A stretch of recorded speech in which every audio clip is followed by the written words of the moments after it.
Episode 1 of 20, Why PBL is Best for Kids and Teachers and Administrators. Andrew, Anne, and Rochelle are all now PBL teachers.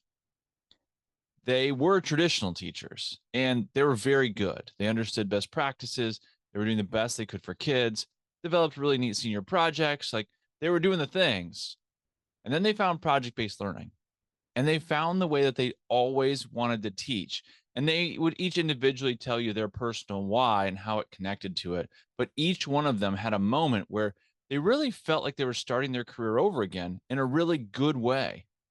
So, how come I haven't been teaching like this my whole life? That comes directly from Anne's mouth. We didn't even ask her for the testimonial. That's just what she was truly feeling.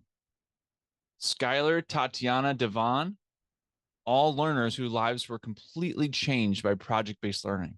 Skylar was that underachieving, underperforming kid who had tons of potential.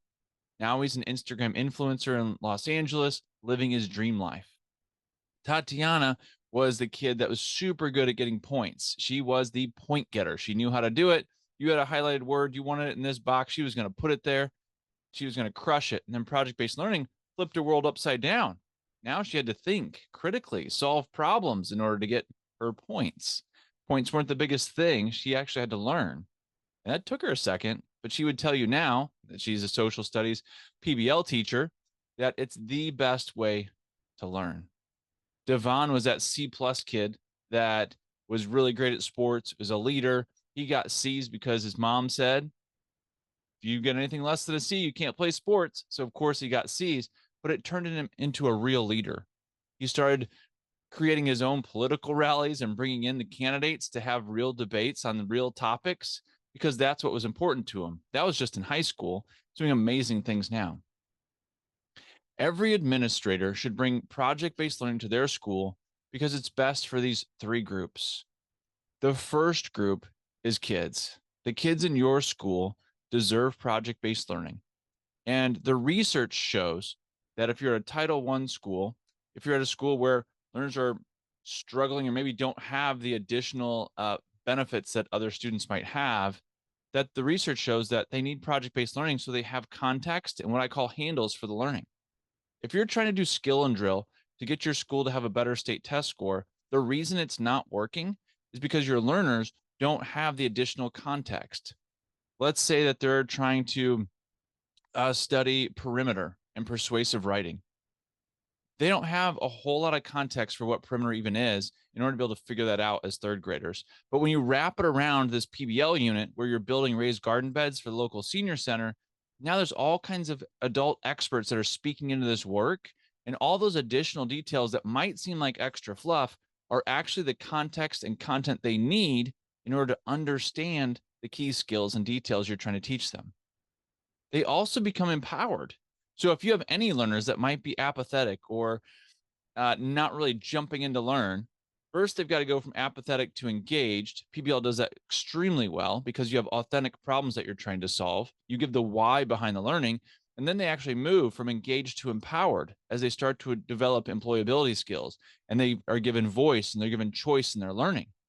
Amazing things happen at that point. They also get an introduction to different careers that they wouldn't otherwise. A lot of your learners don't have lawyers and doctors and nurses and somebody from Department of Natural Resources in their close network. So when you bring them into the school and into classrooms, they're starting to interact with these professionals. And the research again shows that they can see themselves in those careers and they're more likely to pursue the path towards those careers. The second group that benefits from project based learning in your school is your teachers. Just like Andrew, Ann, and Rochelle, we see again and again that teachers are now teaching like they've always wanted to teach. They're inspiring.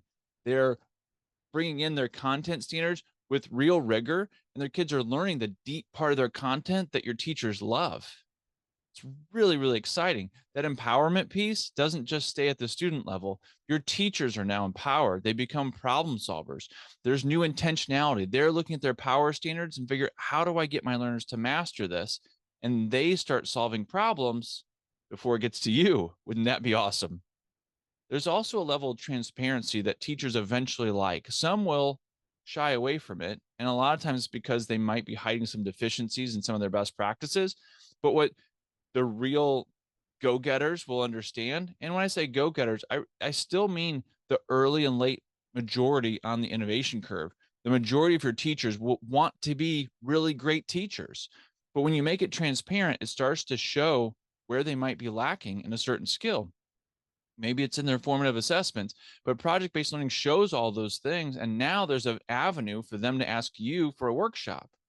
Hey, boss, I need some professional development on formative assessments and workshops. What can you do for me? And they become better teachers. And again, becomes less emergencies and fires for you to put out. The third group that excels with project-based learning, have you guessed it yet? That's right, it's you. It's administrators. You start to lead your school instead of just managing your school. There will always be some things that you have to manage, teacher absences and schedules, but don't you want to lead? Don't you want to do the John Maxwell, leadership is the lid kind of thing that you've been reading about? You want to lead and inspire your staff. You want to lead your school in a direction where you're in the news and the community has this great perception of like, I want my kid to go to that school. And people are fighting to get their kids into your school because you've got community partners that are coming in. They're having opportunities that other schools don't have across your state. The things that your learners are producing are solving real world problems. Everybody wants to be a part of that. You get to stop putting out fires. I mentioned it in the first two groups, but your students they go from apathetic to engaged to empowered, and really your teachers do too. When they're just sitting in the back of your faculty meeting, just putting their time in there. So I don't know how this applies. Once you start bringing voice and choice into those faculty meetings, they become empowered. And now your school's running and you're talking about core values more than you are, this is how you discipline, or should a kid be given a pencil or not. And you've got a brand new future with PBL. We see it over and over again with the principals that we coach and take through this process. Once you have a vision with clarity, you can have confidence in that vision. And with the confidence, you start rolling through that vision and things change at your school. It opens up brand new opportunities for you as an educator, for you as a leader, and for you as you look at your legacy. What is your legacy going to be? Are you going to build these really strong schools that maybe live on without you? Like maybe you move up the ladder to a central office position. Good on you. Like happy for you to do that. But what are you leaving behind? Is it they have to start over because you were the emotional heart of everything? Or do you have structures in place, processes, protocols, norms, and agreements, and a 3-year plan that someone else can step into? And not just anyone else, but you've actually groomed and mentored someone. That process of handing off the baton from your school to someone else is such a big deal. If you really want to leave a legacy, it's how do you leave that school when you go to the next one? It's super exciting. We've got all kinds of real world examples to share throughout this binge podcast, and I'll keep giving you those and resources as we go through that. But what PBL does is it gives, it shows, and introduces students, teachers, and you to that brand new, inspiring, vision-filled future.